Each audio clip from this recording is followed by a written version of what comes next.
Mali, quels sont les intérêts des puissances étrangères? L'éventuelle coopération entre le Mali et le groupe russe Wagner continue de susciter des réactions, alors que le pays attire de nombreuses convoitises. La dernière réaction en date suite à l'annonce d'une éventuelle coopération entre Bamako et le groupe russe Wagner est celle de la CEDEAO qui a exprimé son inquiétude lors de son dernier sommet extraordinaire le jeudi 16 septembre à Accra au Ghana. Réaction également de la France et de l'Allemagne qui menacent de revoir leur coopération avec le Mali si des mercenaires russes devaient débarquer dans le pays. Mais outre Paris et Berlin, d'autres capitales observent ce qui se passe au Mali. Des enjeux économiques et stratégiques. Sel, or, calcaire ou encore pétrole, voilà autant de ressources minières exploitées au Mali et qui attirent des investisseurs de divers horizons. Alors que plusieurs autres ressources du pays, comme le fer, la bauxite ou encore le pétrole, restent encore largement inexploitées, pour certains experts, le plus grand intérêt d'un pays comme la France est surtout de garder la paix au Mali, notamment pour protéger les gisements d'uranium au Niger voisin.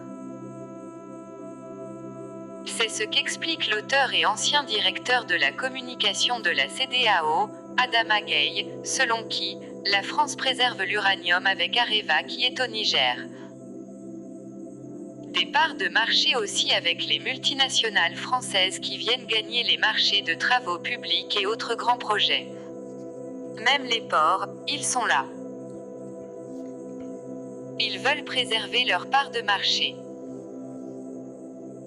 Mais selon l'ancien ministre malien Mamadou Ismaël Konaté, le Mali, à la fois pour sa position stratégique mais aussi pour ses richesses minières, attire de nombreux autres pays.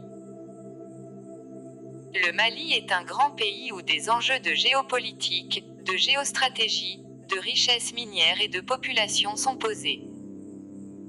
Le Mali peut donc susciter des intérêts des pays développés, explique-t-il.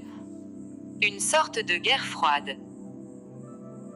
En ce qui concerne l'Allemagne cette fois, ou encore les autres pays occidentaux présents dans la région, les intérêts restent les mêmes, selon Mamadou Ismaël